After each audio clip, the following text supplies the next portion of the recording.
I'd been a hunter for most of my life leading up to this incident. The smell of the warm air and the beauty of nature always had me at ease. I never felt scared alone at night in the woods because I had seen everything there is to be scared of. I've seen bears the size of small cars, animals so vicious that they'll kill anything that moves. The one thing I was never scared of was deer. I'd heard the tales of skinwalkers and wendigos and pretty much anything in between. My uncle was an expert on tracking and hunting. We always went on trips together and would always come back with a fresh kill. He did have a rule, though. I remember it so vividly because it was weird. He never wanted to go hunting in winter. I never asked why. I don't know, but something about it always had me on edge. One day during winter, I was about to go deer hunting when my uncle stopped me at the front door. When he came in, he saw my packed supplies and my rifle and knew I was about to go hunting. He immediately burst into a wrath of anger and dragged me to the wall to get into my face. "What the hell do you think you're doing?" he said, spittle flying all over my face as he looked at me crazy. He looked primal, as if he was fearful of something that he didn't want to share. It's the same face you would expect a child to make if he was dumped in the middle of nowhere. The face of fear you see in people who have PTSD. I calmly brushed him off and got to the door saying I was going hunting. I was not about to fight with my uncle and ruin the trip, as I hadn't gone hunting for close to a month. When you hunt, you get adjusted to it, and when you go on break, you kind of miss it. As I got in my truck, my uncle peered at me out the window. He was there to take care of my house, but before I reversed, he left with the door open. My uncle's prone to outburst. As I should mention, he's only ever done it a few times, and it's always in a situation where the reaction suits it. Not this one, though. This one was bad, and I wondered what was so bad about hunting in the winter. The spot I'd planned was an isolated one. It was a very heavily forested area, which I hadn't been to before. I obviously had mapped the area out and brought essential survival tools in case the worst came, but I never thought I'd have to use it after all those years out in the woods. When I arrived, the crisp cold air immediately saturated me in discomfort. I quickly got another layer of clothes on before I started to walk to where I would set up camp for the night. The clearing I had chosen was a pretty tight one. There was a big tree in the center that stood tall above the rest. It was called the Forest Star, which suited it. Around the clearing, the forest was extremely dense. Almost no sun shone through the top. There was a small hunting tower north of the entrance of the clearing, so it was a direct walk from the camp. As I walked ahead, I noticed something. There were very small droplets of blood littering the ground. My first thought was that it must be from an injured animal or something, but the droplets were small and evenly placed. I shook the thought out of my head and made it to my setup as I started to pin my tent. When I was done, I checked my watch. It was about 5:30 p.m. I had about 2 hours for hunting before it was pitch black, so I made it to the tower. When I undid my rifle from the case, I heard scraping. Shaking it off, I took position and waited. As I stood there, time almost seemed to slow down. I was in a precise focus, was ready for anything. I wasn't ready for what I saw, though. Out came two bucks that seemed injured. There were small droplets of blood coming from their eyes. As I focused in, I saw that it wasn't dried blood either. It was fresh, and it was oozing from their eyes. I was shocked. I'd never seen anything like it. Multiple scenarios ran through my head. Had a hunter shot both of them in the eye and managed not to kill them? But each scenario seemed more unlikely than the last. I took aim at the closest one and shot it. It stood there for a second, just not moving. Then they trotted off as if nothing had happened. Blood was running from the wound, so I'd obviously hit it, but it didn't seem scared or fazed. I decided that was enough and sort of jogged to my site. I was freaking out and decided that I'd cook dinner and go to bed early. When I got back to camp, I pulled out a tin of beans, grabbed a pot, and started a fire so I could cook them. As I cracked open a beer, the familiar sound of a branch snapping sounded off next to me. I brushed it off as I sat back to relax, thinking it was probably a small deer. I was thinking about the deer as I started to chalk it up to the fact that I must not have hit deep, and the deer was in shock. When I finished eating, I went to bed. I was shivering in the night cold, and I could hear my body shaking uncontrollably. As I dozed off after a brutal 2 hours of cold, I heard another snap. This time, it was a lot louder, though, like a bear. I immediately grabbed my rifle and got out of the tent. My fire was burning low, and in the distance, I saw 2 red lights. I walked towards them when my mind started to race. Something felt wrong. As I closed the distance, my guts were literally twisted. My mind was anxious, and I felt like I was about to break down. Then I realized what was wrong. Those weren't lights. They were 2 big, beady, solid red eyes. There were no pupils. They were just orbs hovering. I stood frozen in realization. I thought it was a big cat, but what emerged was much worse. Its fur was black, darker than the night around us. Its antlers grew twisted and uneven, but the worst part was it was crying blood. Deep red droplets were pelting down its unnatural face. I couldn't make a sound. I was frozen in fear.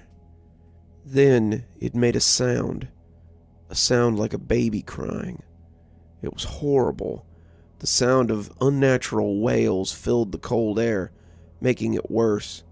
My body felt crumpled, so I finally broke out into a sprint. When I looked back, it was still there. It wasn't even breathing, but the sound of that baby crying wasn't fading. It was like a speaker was attached to my ear. When I made it to the camp, I rushed to pack my stuff. In a hurry, I ran, leaving the tent behind, and rushed onto my truck. As I fumbled with the keys, I saw that something was walking slowly towards me. That's when the whispering started. Terrible, faint voices echoed throughout the forest as my mind started to close.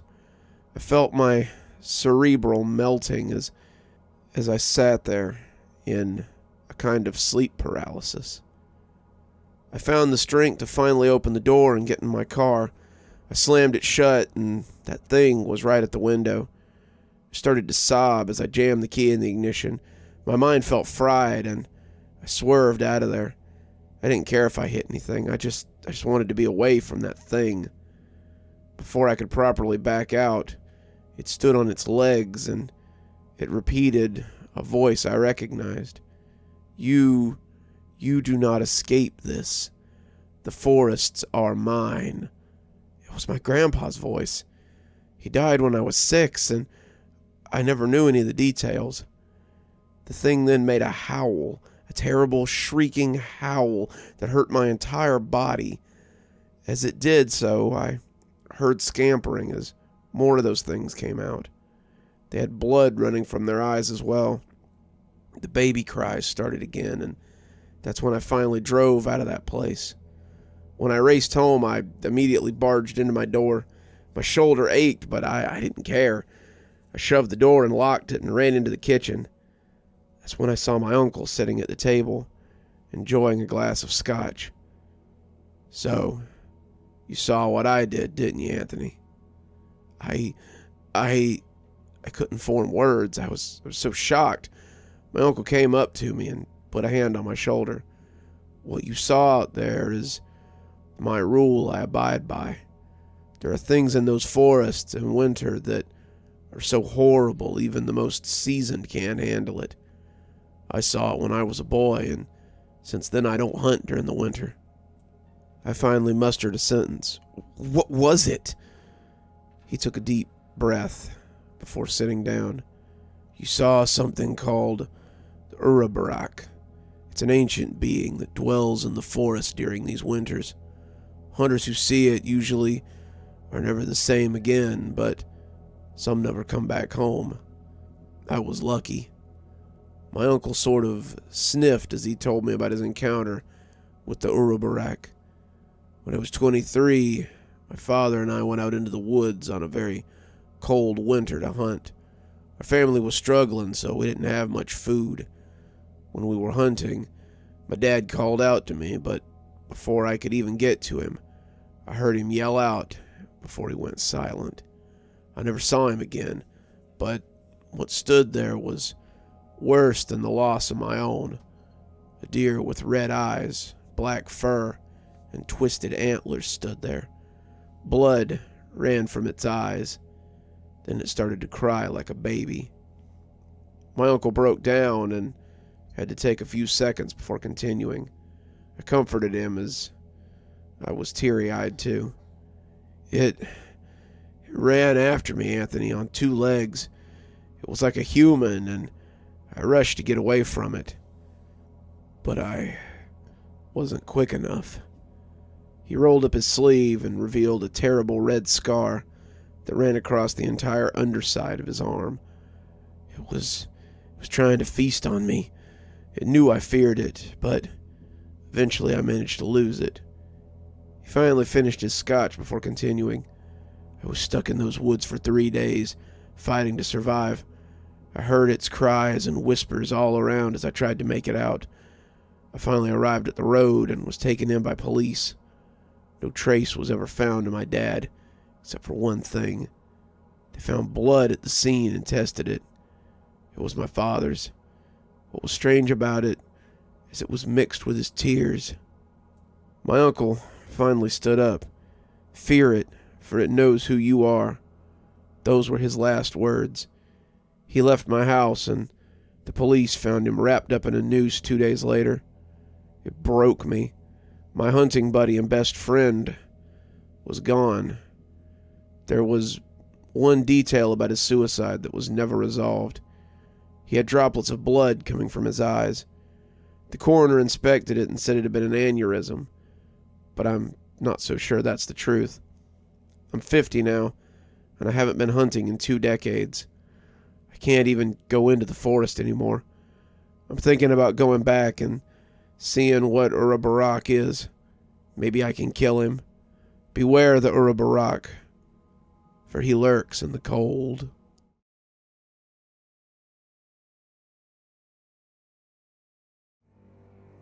Hey, check this out, Emma shouts out. I sluggishly approach, understanding that we still had a lot of unpacking to do. Entering the bedroom, I saw my girlfriend looking at our closet with a gaze of wonderment. I smiled, knowing that she had wanted more space for her clothes when we decided to move. The closer I got to Emma, the more I realized she wasn't looking directly into the closet, though. Her head was tilted upward. "What are you looking at?" I asked, with a slight chuckle in my voice. I crept up behind her and embraced her, pushing her hair aside as I applied a delicate kiss to her neck. She remained quiet for a few seconds, as her stare didn't give. She raised an arm and pointed up towards the ceiling in the closet.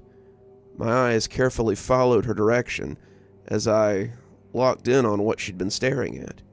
It was pure darkness, some void of emptiness that hovered above in the closet. I let go of Emma's waist and stepped inside, turning on the small light that was mounted on the side of the closet. To my astonishment, it was still pitch dark. It was bewildering how tall the ceiling must be, which was weird since everywhere else in the townhouse had normal-sized ceilings. "This is weird, isn't it?" She nodded her head in agreement, still remaining silent. I reached for my phone to turn on the flashlight and pointed it upward, hoping to see how far this mysterious ceiling extended. As the fading light shined above the darkness, it seemed to swallow it up, devouring every proton, leaving me and Emma completely confounded. At this point, my curiosity had been triggered, and I pondered on how I could test the heights of the ceiling. I could hear Emma walking away, seemingly already bored with the mystery that laid out before us. We moved to this new home, leaving behind a brutal past that both Emma and I were better off leaving behind. I guess mainly it was Emma who was. She had a let's say, not-so-friendly ex. His name was Jake, and he was borderline stalking her. I constantly reassured Emma that I was here to protect her, that I wouldn't let anything happen to her. I even bought a gun, something that made me feel uncomfortable, but she was worth the uncomfort. She pleaded for us to move to a new city, to get away from him, which I didn't mind. I loved her after all, and my kind of job allowed me the luxury of working from home. So I agreed. We both deleted our social media accounts and decided to start new, an adventure shared between the both of us. Now, we found ourselves in this new home, with a bizarre closet. For the next few days, we did all of our unpacking, and Emma seemed to lose interest in the mysterious closet, though the mystery stayed at the forefront of my mind. I found myself constantly bringing it up, and after a while she would just roll her eyes at me. I think I was annoying her, but every day when I had a bit of time, I would try to find a new method to see how endless the endless closet really was. I grabbed a broom and a ladder. I jabbed at it into the air to see if it would hit anything. I used a tape measure, extending it out as far as it would go to hopefully find that it hit something. But it didn't. I scratched my head over and over, wanting to know what the heck this thing was. I grabbed a baseball bat and readied myself. I'm not the best at sports, but I did play a little softball when I was a kid. I took my stance and cautiously aimed upward. With all my strength, I flung a small ball up in the air. "Watch out, everyone, it's Tom Brady," my girlfriend said from behind me. I turned to her quickly, a bit startled, and then raised my pointer finger up to my lips, suggesting for her to be quiet. "Shh. And Tom Brady doesn't play baseball. He's I promptly stopped, though, when I realized the ball hadn't come back down. Emma just looked at me with befuddlement. "What?" she asked. "The ball didn't come back down." "Huh. Well, don't go get an extension ladder and try to climb up there. You might get stuck, too." She said it with a whimsical tone, though her eyes portrayed as much concern as I did. Later that day, I scoured the internet, looking for the best deal on a drone, one with a solid range. As I clicked through the different pages, Emma suggested something that never dawned on me. She told me to ask our landlord about the closet. Why didn't I think of that? I figured before spending money we didn't really have, I should at least ask about the home I found myself in. That night I had the strangest dream, one where I found myself in a home built out of gingerbread. I was lost in what seemed to be an endless loop of corridors, the walls gruesomely crumbling apart as I walked past. Turning corner after corner, I endlessly searched for a way out, as the scent of fresh gingerbread penetrated my nostrils. I could feel my panic morph into trepidation as I began to run faster and faster, wanting to escape because, by this point, I didn't feel alone anymore. I felt like someone was in here with me. I could make out the subtle hints of footsteps, usually one, like someone was limping. They would take a step forward with one foot and drag the other. I was absolutely frantic by this point, and that's when I began to chew on the walls. I was trying to eat my way out of this horrid place. I chomped and grinded with all the muscles I had in my jaw, the sound of gingerbread crunching underneath the pressure of my bite, inundating the air as my heartbeat accelerated. I closed my eyes, not wanting to see whatever was causing those devilish footsteps. Ugh! That's when the most dreadful scream woke me up. I rapidly came to my senses and realized it was Emma. She was still asleep. I shook her awake, and she popped out of her slumber as she horrifically gasped for air. I held her close as she trembled, calming her as she began to sob. I asked if she'd had a nightmare, perhaps the same one I'd had about the gingerbread house, but she looked at me confused. No, it was about him. Him being her ex, Jake, the real monster. My fear gradually shifted to anger, understanding how much he still affected her. The jerk had tortured my beautiful Emma. I could feel my blood boil as I glanced over at the nightstand where I kept my gun, fantasizing about how I would put this guy in his place for good. Can you bring me a glass of water or something?" Emma asked. I kissed her forehead and got out of bed, walking over to the kitchen. The memory of my horrific nightmare was now a mere whisper, but that's when I encountered the most frightening scene. The pantry door in our kitchen was wide open, and it appeared as if someone had been rifling through our food. On the floor, I could see a box of cookies ripped open. It practically torn to shreds. Cookie crumbs laid everywhere, scattered across the once polished floor. My mouth gaped open in utter disbelief. Who the hell had broken into our house? I ran back to the bedroom and grabbed my handgun. Emma looked on with curiosity and followed me as I returned to the kitchen. I could hear her asking questions, but I just ignored her as my eyes scanned the living room and dining room for any possible intruders. After a minute, I finally answered her. "Look, we must have rats," I explained. "Rats, of course. That's what it is." It had to be rats, I told myself in my head as I looked on at all the mess. "Why do you have your gun?" she asked. I stumbled over my own words, not sure how to answer without alarming her. What could I say? That I think an intruder had broken in? Obviously rats made more sense. Well, were you going to shoot the rats?" Emma interjected with disapproval. I didn't say anything back. I figured I'd let her think I was a weirdo, willing to shoot a rat. Rather that than scare her with her original thought of someone breaking in. The next day I reached out to the landlord, told her about the puzzling closet, and her response was well measured, much like Emma's. She told me that with these new townhouses, the developers pushed for completion way too fast, leaving unfinished work sometimes. She said that they probably had overlooked certain areas of the home, that they just missed building the ceiling to the closet, and the endless void I was seeing was merely a vacant crevice in the house, reaching up to the attic. This made sense, since our master bedroom was on the first floor, and the house had 2 stories. I hung up with the resolve that I was just overreaching in my mind, creating a conspiracy when in reality there was none. I didn't even bother explaining it to Emma, nor did she seem to care. She continued having nightmares about her ex, and all I could do was hold her each night when she'd wake up screaming.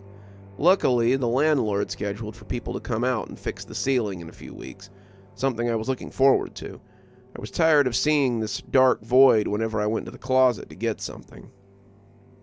As the days passed, I did my best not to think so much about the closet, instead diving into my work, since I had fallen a bit behind, spending so much time obsessing over the endless ceiling.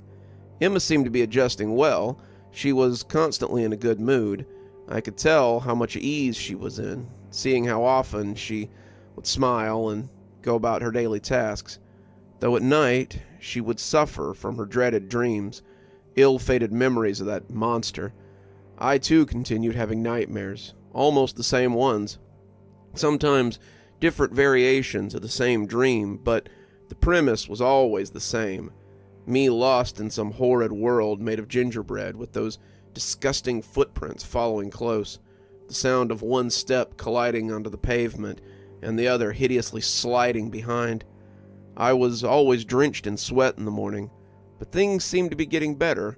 Neither of us were going to let the dreams conquer our reality. We both knew it wasn't real, and perhaps we were just acclimating ourselves to a new environment. The only real issue we continued to have wasn't in the dream world. No, it was rats. They seemed to be continuing to scurry through our food in the pantry, always eating cookies or crackers. I set up traps to catch the rascals in spite of Emma's protest, which was a bit annoying, seeing as she wanted them gone but didn't want to hurt them.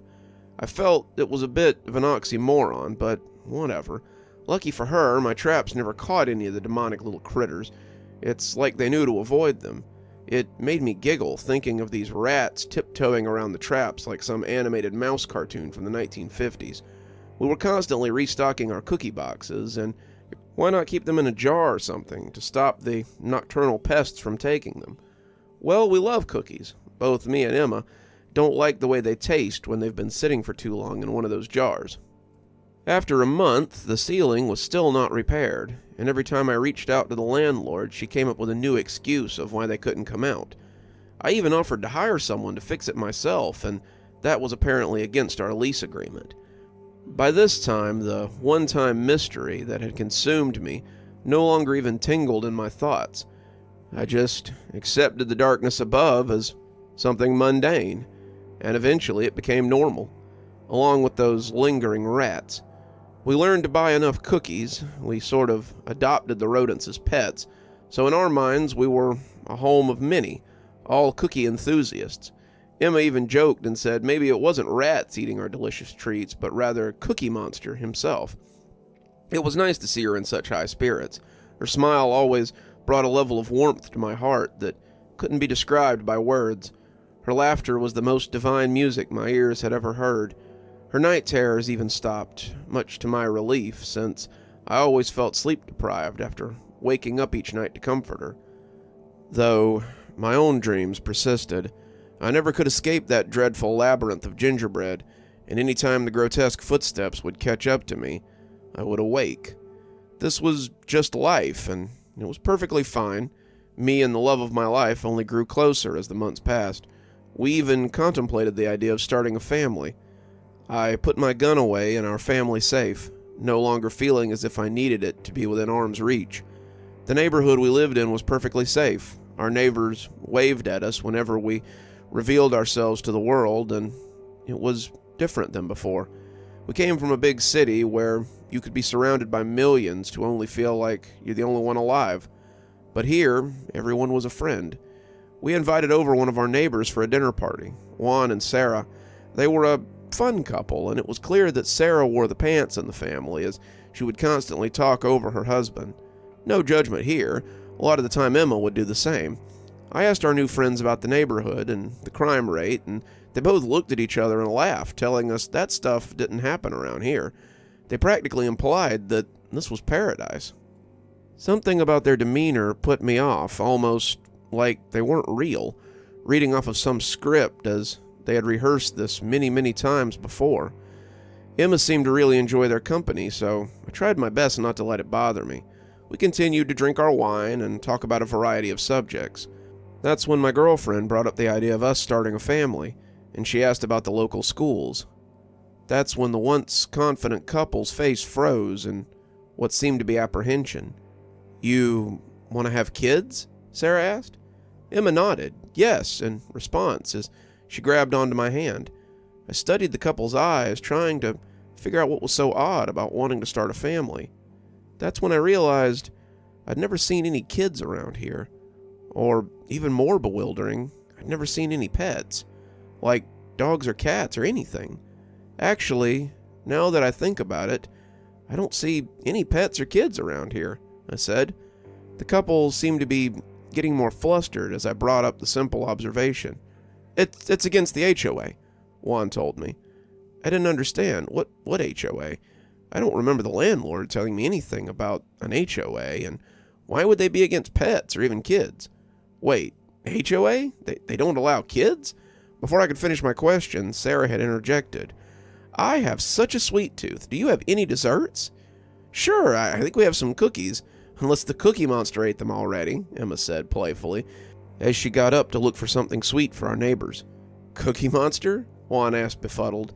I explained to them about the rats we had and how they were always rifling through our pantry, mainly eating our cookies. The couple didn't seem surprised to hear this, almost as if they had the same problem.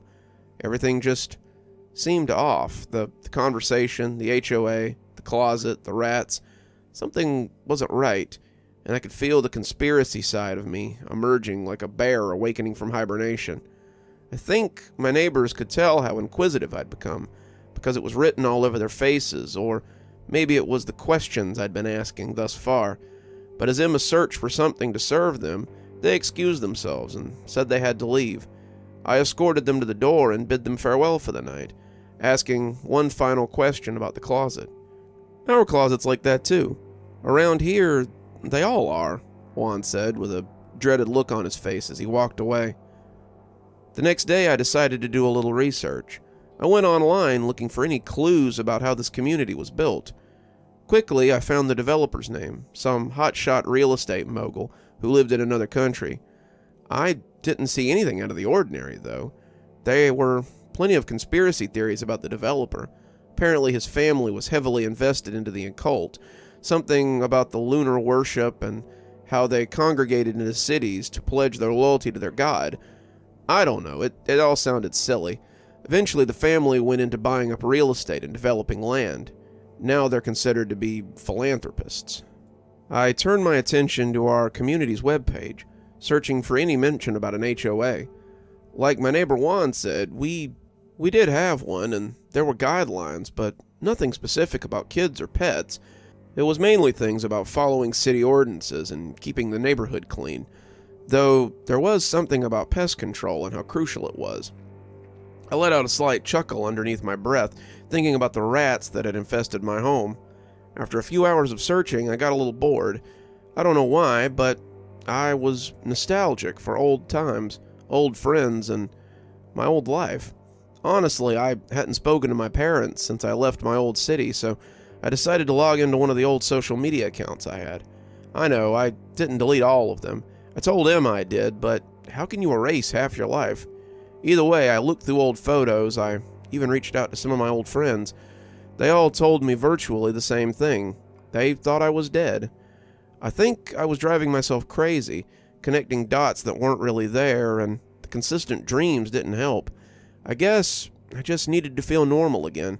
After catching up with several people, I decided to permanently delete my account. After all, Emma was the only person I needed. That night I was asleep as soon as my head hit the pillow. And, like always, I was lost in the gingerbread maze. By this point, I had control over my anxiety, but even more remarkably, I was fully aware that it was a dream. I guess I was having a lucid dream. It felt amazing to have all the panic and fear I'd been experiencing for the last few months just blow away. Now, I was the one in control. I punched through the walls as if they were made of paper, fragments of gingerbread crumbling to the floor. I needed to know how to escape this place. I needed to know why I was here. That's when I heard the sound, the all-too-familiar sound of footsteps. Thud, scrape, thud, scrape, thud, scrape. I have to admit, even though I was fully in control of this dream, the sound of those ponderous footsteps stopped me in my tracks. As usual, the sounds were getting closer, but I swallowed my trepidation and clenched my fist, building up my courage to face this monster. I started walking towards the sounds, building up speed as my pace quickened, and to my astonishment, the footsteps stopped, perhaps bewildered that I was approaching it. But that's when another sound started, and one I had never noticed before. It was like insects crawling over everything, the sound of slush and slime bombarding into one another. It was awful and unsettling, but I continued walking towards it, and soon there it was, the demon that had been chasing me. I couldn't really see it, but what I could make out was how massive the beast was. It was hunched over, doing something, and that's when I realized those sounds weren't insects. It was the devil eating something. Crunch, crunch, crunch. That's when I woke up. I promptly sat up out of bed, gasping for air. I felt the room spinning as I gathered myself. I turned to Emma, but she was peacefully sleeping. I sighed out in relief and was ready to lay back down until I heard noises coming from the kitchen. It was the rats. I was finally awake to see the damn things. I got out of bed and made my way to the kitchen with stealthy feet, not wanting to make any noise and scare them away. As I got closer, I realized I wasn't sure what I was going to do with them when I caught them. Was I going to kill them? I had actually grown a bit close to the idea of them. The nearer I got to the kitchen, I saw the light was on. Rats turn the lights on? I asked softly. The noises only intensified as the warm kitchen light soon bathed me in its glow. That's when I froze in utter terror. It wasn't rats eating cookies. My blood ran cold and my skin crawled. My mind must have been racing 1,000,000 miles an hour. I didn't know what to do. "Jake, what the hell are you doing here?" I said. It was Emma's ex-boyfriend standing in my kitchen, eating cookies, grotesquely chewing while gnashing his sinister teeth. "It's been you all this time?" I asked. Still, he continued to eat, but the look he gave me was pure uncertainty. I realized he had a gun. It lay next to him on the floor while he used the other hand to continuously devour our cookies. In the moment, I felt my fear overcome me, and my limbs became dormant. The power that I'd had mere moments ago in my dream had dissolved into a mush of uncertainty as I used the few seconds I had to come up with some grand plan. "Where is she?" Jake asked. He had raised the gun and pointed it at me, malice protruding from his horrid face. This is what the dreams were about. This moment, building up courage, not running away like we did before. No, this time I was going to stop him from hurting Emma.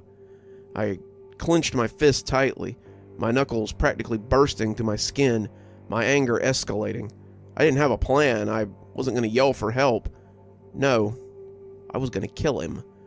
I flung at the intruder, thrusting all my weight into him, and as I did my best wrestling move, I got the gun away. His grunts simmered in the air as I groaned from exhaustion, and soon we were shouting. We both struggled for control over the firearm as I gained ground. Soon the gun was pointed at the ceiling. I almost had it. I felt myself overpowering him. I was going to win this battle, and I awoke to the sound of struggling. I could hear the faint moans of Emma's sweet voice, terrified. As I came to, I could feel myself tied to a chair. My mouth gagged. I could feel blood trickling down the side of my head as I studied the ringing parameters of my ears. As the haze of cloudiness enveloped my view, I could see Jake on top of Emma. He had her pinned down on the bed. The sick bastard brought me into the bedroom to witness whatever this was. I tried to scream for help. I did my best to squirm around and break my restraints, but it was useless. This was going to happen. All I could do was cry in defeat. That's when, from the corner of my eye, I saw something moving. It was coming from the closet, the endless closet. Some liquid black substance poured out in a slush-like state. I could hear the slimy blob beginning to slide across the bedroom floor. Thud, scrape, thud, scrape, thud, scrape. But Jake was too occupied to hear it. The blob of goo approached closer behind Jake, and then it began to expand, like a sculptor's clay, forming into a statue. I could see the thing grow. It raised to the ceiling. I could make out a horrifying face within the goo, two massive arms that protruded from the dark substance. Emma looked up and could see the creature's form. She stopped moving from pure bewilderment. This caught Jake's attention. He slowly turned his head and looked up at the being. I could see how terrified he was. He reached for his gun, but it was too late. The beast swallowed up Jake in mere seconds. He was absorbed into the blob. He screamed for help, but it only lasted a few seconds. When the creature fell back into its original form, it retracted back to the closet. Both Emma and I were utterly befuddled. It took several minutes for Emma to even acknowledge me. Then she rushed to my aid. No words were spoken. We just stared at each other, horrified. We knew what we had to do, and that was, we had to get the hell out of here. Both of us still in our night clothes, we rushed for the door, not bothering to get anything. I just grabbed my keys. To our astonishment, outside was all of our neighbors, standing together in the front yard, all quiet, just looking at us. I could see Juan in the middle of the group, standing next to Sara. "I see you met our HOA," Juan told us. I didn't have time for whatever the hell this was. Emma and I stormed past everyone, shoving people out of the way as we walked over to the car. I swiftly turned on the vehicle and burned rubber out of there, leaving the hellscape of a place. Emma sat quietly, still in shock for the whole event, and I reached out to grab her leg. She was ice cold. As I turned the corner, I realized I was going in circles. How was this possible? I could feel my anxiety return as I put more pressure on the accelerator. No matter where I turned, it was just a circle. I looked up at the welcome sign to our community. I had hoped it would signal some kind of exit, but no matter how much I drove, it remained the same distance. We've been driving for hours. It seems like we're stuck here, nowhere to go. Perhaps the HOA has to give us permission to leave. I finally parked by the side of the road, exhausted, dried blood encapsulating my wound. Emma's passed out next to me. She still feels cold and All I can do is sob as I stare up at the welcome sign. Welcome to Ginger Hills.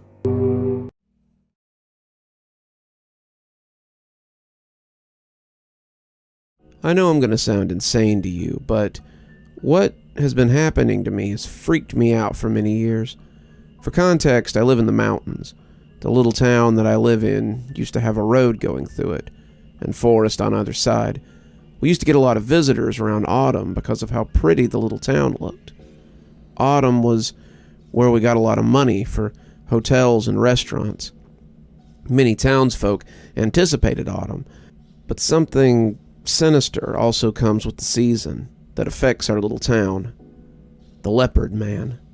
Some people call him the Furry Man or the Fuzzy Man. Some people call him the Polka Dot Lion. But the most popular name is the Leopardman. Every autumn, he comes through our town and just stares. He doesn't go in any of the houses. He doesn't attack anyone. Some of the townspeople have said that they've gotten real close to him, and they can see that his eyes are bloodshot red. He breathes heavily. He's got the odor of death stuck to him. Many townspeople find him very unsightly, and try to keep the talk of him so low that the tourists can't hear about him. Keep the economy stable, you understand. But every year, he comes down the road, walks through the town, and leaves into the forest. I always thought he was harmless, until I had my first and final interaction with him.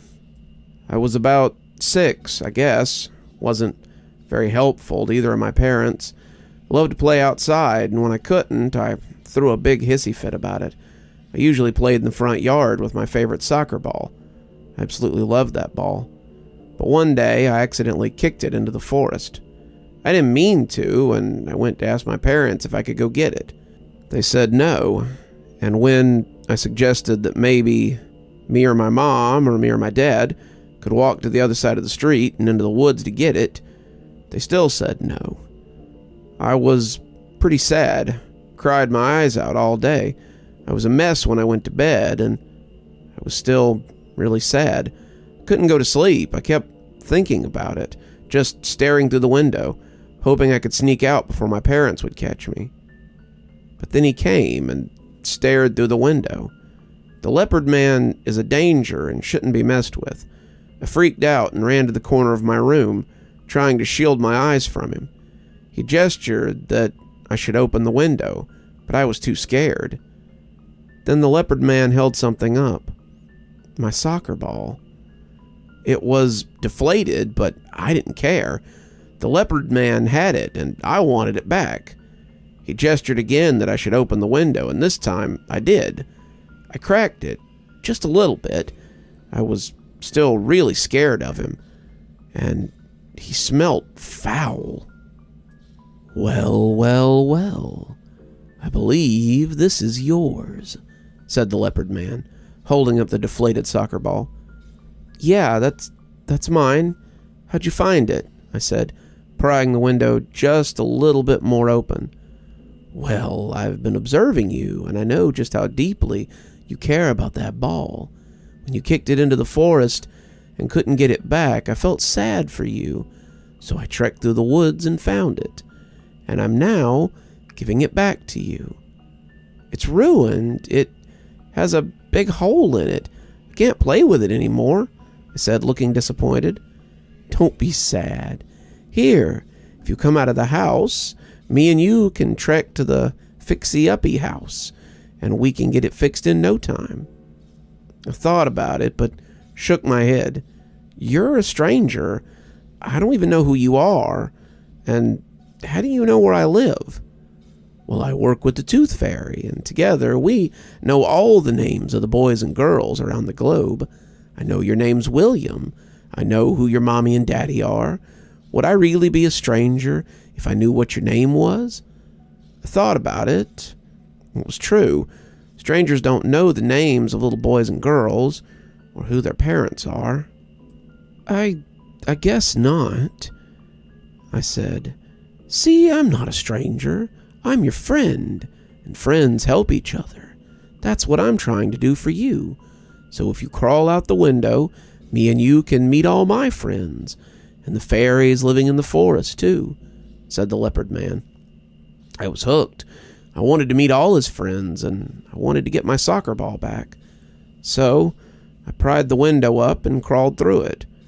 One thing that I didn't notice was that the Leopardman was big.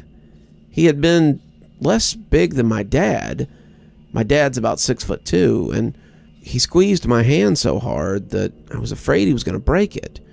As we walked, I could tell that he was breathing really hard, and all he talked about was how he couldn't wait for me to see his friends at the house. We walked for quite a while, and we finally came to a clearing where I saw a house. It looked like it had been abandoned for years. The roof was caving in, the windows were broken, and all you could see was darkness. "Is this your house?" I asked. "Yes. Doesn't it look so fun?" said the Leopardman. I didn't think so. "I want to go home. This is scary," I said, trying to yank my hand back. "No, you're not going anywhere now. This is your home forever. You're going to meet all my wonderful friends," the Leopardman said. He pulled me into the house, and I smelled something really bad. I tried to cover my mouth and nose from the smell, but I was trying very hard not to cry, too. The inside of the house wasn't much better than the outside. The floors, the walls, they were all decaying. The man led me to the basement, and the smell was absolutely horrible. He gripped onto my hand even tighter, and I kept telling him that he was hurting my hand, but he just kept walking down the stairs, breathing hard. When we got to the bottom, all my eyes could make out were shelves lining the walls with round things on them. The Leopardman told me to sit, and he went to turn on the basement light. As he did, he said, "I'm so excited that you can finally see my friends, William." The light turned on. The light allowed me to see what was in the room, and I screamed. The round things were heads, and they were on every shelf with labels over them. In the middle of the room, there was a pole with flesh on it. A pole going horizontal across. It was as if two poles were making a cross. I screamed and ran up the stairs. I looked back and I could see the Leopardman running behind me, trying to grab my clothes and pull me back down. I ran out through one of the doors and into the forest. I didn't know where to go, so I hid in some brush. I couldn't go to sleep. I was too scared, and all night long I heard screaming and running. He was trying to get to me, and I tried to hold my crying until morning. I survived the night and eventually made it back to my house early in the morning. My parents didn't even notice I was out. Frankly, I was too scared to tell them I had snuck out. I told no one my experience, and frankly, I would keep it a secret for the rest of my life if it wasn't for the news story. They found the house. Turns out the Leopardman was just some creep. He liked messing with kids and cutting off their heads, displaying them on shelves as his sick trophies. He was insane. He stuck all their organs into a cross to worship the one who shall live forever, whatever that means. I'm scared, but I'm bringing the story to you so no one has to live through the hell like I did. Screw that Leopardman. Screw whoever still relates to him. He can die in hell for all I care.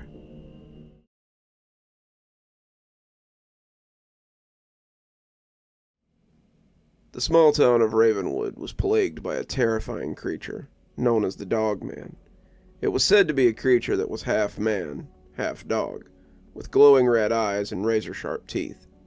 It was a creature of legend, but the people of Ravenwood knew it was all too real. It had been attacking and killing their livestock for months, and the town was in a state of crippling fear. The citizens couldn't go one night without hearing the next dawn of one of their own picked away in the night. Who among them, they always wondered, could stand against such a terrifying scourge?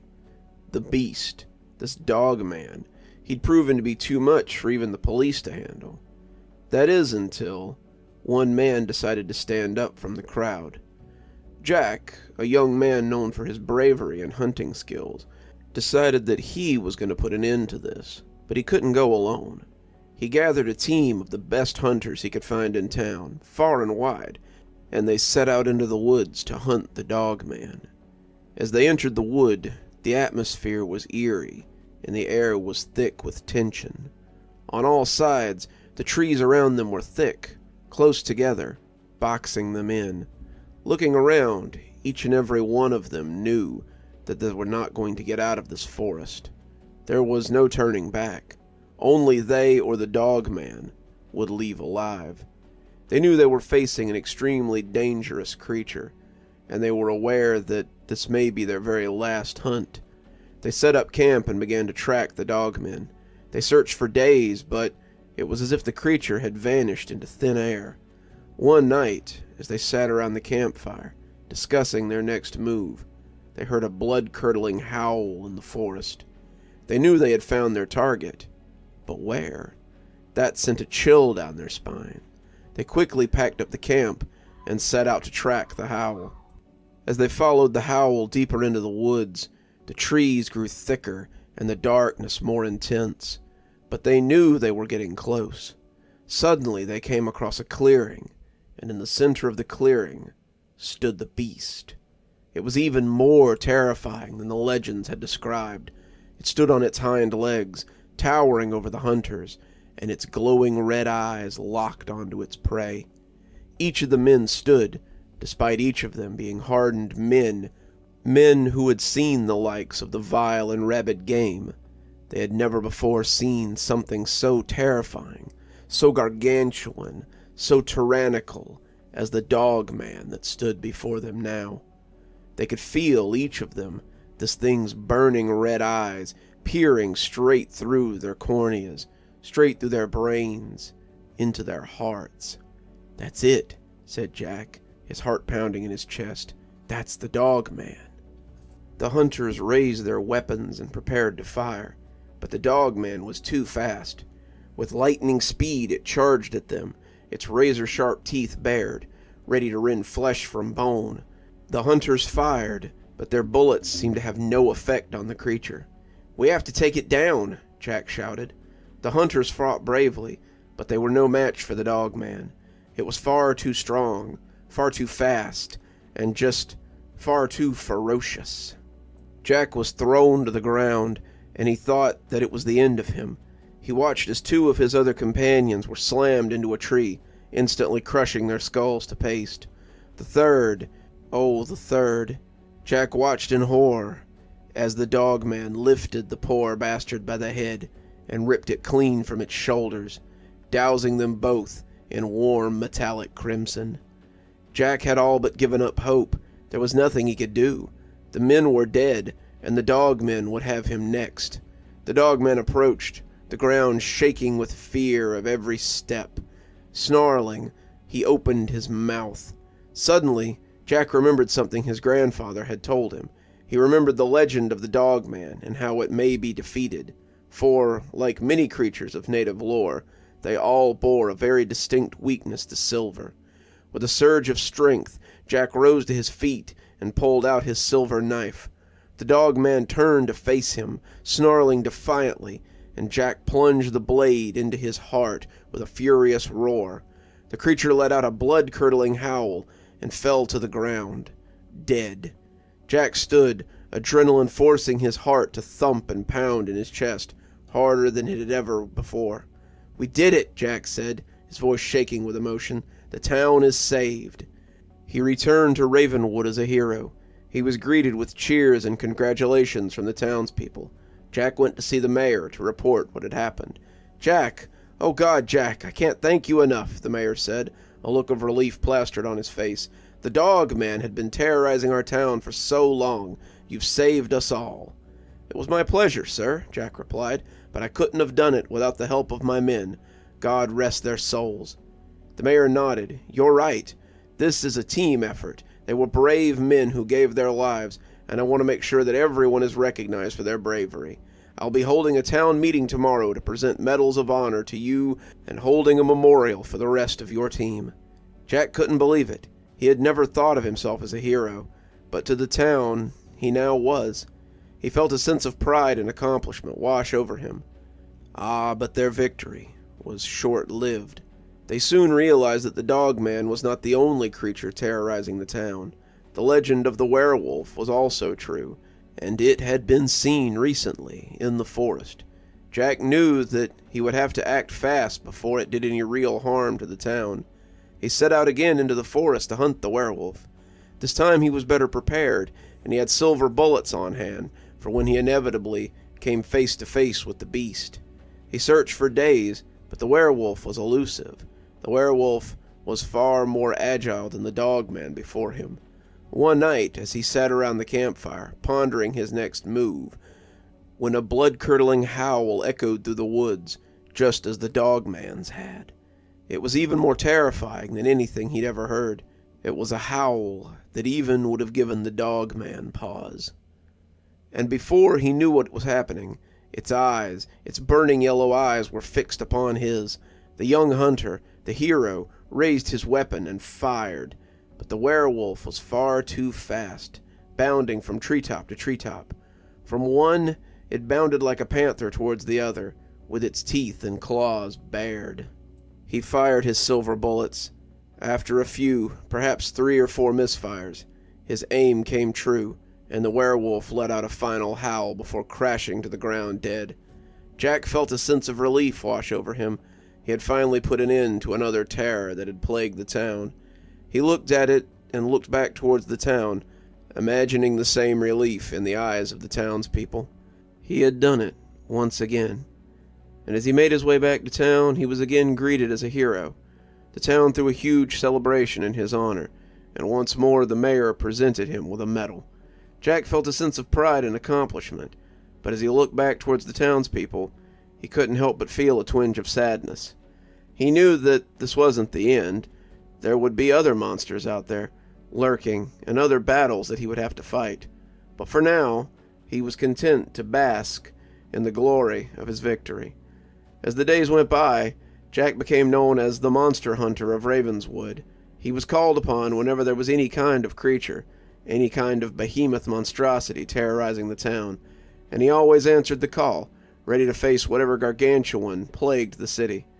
In the years to follow, Jack faced many challenges, but he would always emerge the victor. He became a legend in his own right, and his name was passed down through many glorious generations of the town. But for Jack, it was never about the glory or the fame. It was about protecting the innocent and keeping his community safe. And that was a duty he would always be willing to undertake, no matter the cost. And so, Jack continued to hunt monsters, his courage and determination never faltering, always ready to face whatever horrors lay ahead.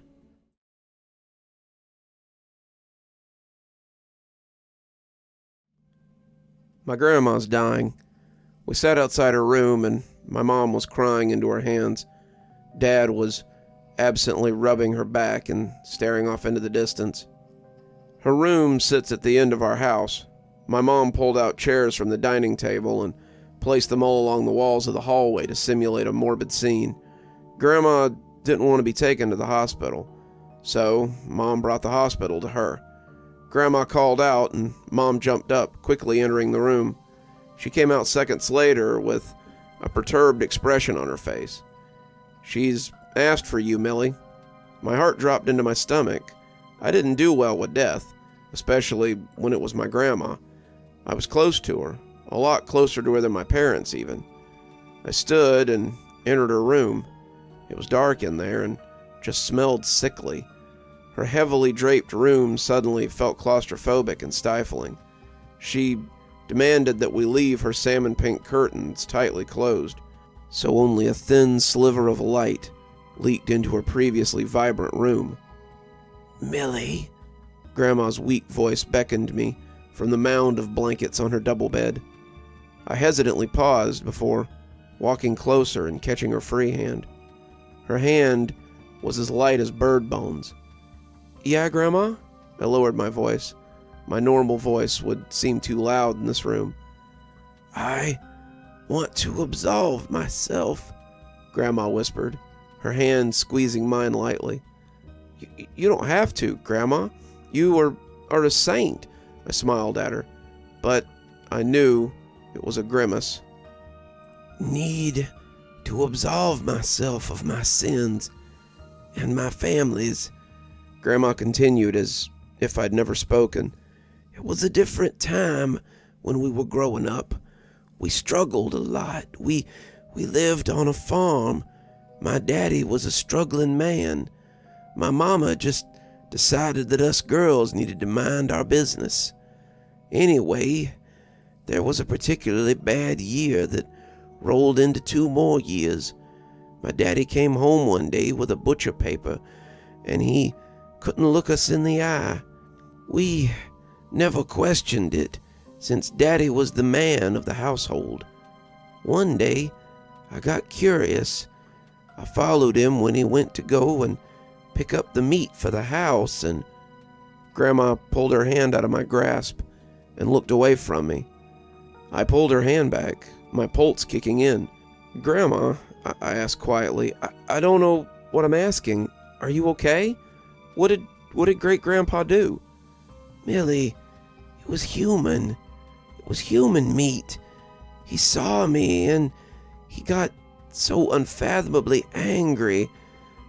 But I left. I left before he could whoop me into next week. I ran home and my mama yelled at me for hours about shirking my duties and my chores. Daddy came home with a different colored butcher paper full of meat, and he eyed me silently. I ate it without any complaints, but I could taste that it was different. The other stuff was richer and tasted different. I wanted to recoil, to run away from my grandma, close my eyes against the depravity I'd just heard. But the way she was describing the taste, it made me think of Mom's special supper. She made it ever so often, and she made a huge deal out of it. I wasn't allowed to go out to my friend's place or invite anybody over. I gulped, and Grandma saw it. Her face changed, and she started to wail. I ripped my hand out of her grasp, and Mom immediately opened the door, as if she was standing there. "Millie," she scolded loudly, "you upset her." I blushed darkly and ran from the room, tears and shame bubbling on the surface. Dad tried to stop me, but I shrugged him off and ran to my room. I decided to become a vegan. I think I'll end the post here. Don't judge me too much. May 19th. I told my mom the next day, and she eyed me silently. "No meat?" she asked, raising an eyebrow. "Well, maybe not a vegan, but a vegetarian. Still, yeah, no meat." I smiled nervously at my mom's expression. Interesting. So, you won't be joining us for my special supper in about..." She paused and quickly glanced down the hall and back again, as if it was a subconscious action. "A day or 2? I swallowed against the rising nausea crawling up my throat and grinned. "Yeah, sorry, Mom." She nodded stiffly and continued to wash dishes. I stepped out of the kitchen and made my way down the hall before my dad stopped me. "She shouldn't have any visitors, Millie," Dad said gruffly. My heart pounded and my hands shook. I began to wonder if Grandma really had a say in going to the hospital or not. My grandma died 2 days ago. Now we're at the dinner table with plates of food placed in front of us. Mom and Dad had seasoned meat and mashed potatoes and some caramelized carrots. I had a plate full of carrots and mashed potatoes and tried not to look at their food with any type of longing. Not that I'm trying to eat anyone, but my sudden choice of vegetarianism is really out of survival. My mom stared at me as she took her first bite, and the lump of mashed potatoes I ate suddenly turned into a ball in my stomach. I glanced away from her and stared at my plate. My mom started tapping her steak knife against her plate. "You sure you want to stay a vegetarian, Mill?" "Mm-hmm," I acknowledged, looking up at her. Dad was silently eating too. but his eyes were trained on his plate. "Okay, but I went through all this trouble," Mom said, shrugging offhandedly. I see that. It's just I've been thinking about this for a while, and with Grandma dying, I thought a change of lifestyle would be good for me," I said, suddenly now wanting to cry. "Grandma did what she had to do to survive, but Mom and Dad are well off. I don't know why she started doing this, or Dad for that matter." I swallowed loudly and quickly grabbed my water, half chugging it. My mouth was so dry. Can I be excused? I'm not feeling well," I said, my eyes skipping over their plates. "Leave your plate, I'll clean it up," Mom said dismissively, an angry expression on her face. She still hadn't stopped tapping her knife against the plate. The haunting tapping followed me all the way to my room. I rolled myself onto my bed and fell into a fitful sleep. Something woke me up. I quickly hopped onto my phone and tapped schedule post for 20 minutes from now. I was gonna post this earlier, but I was just writing it down to, I don't know, wrap my head around things. I guess the title of this should have been, "Who Have We Been Eating?" I know that posting this will make me seem like a monster, and you'll think of my family as monsters who eat other people. In my defense, I didn't know. My mom and dad, though, go ahead and think about them what you will, but please, don't think my grandma is... I think that's my door.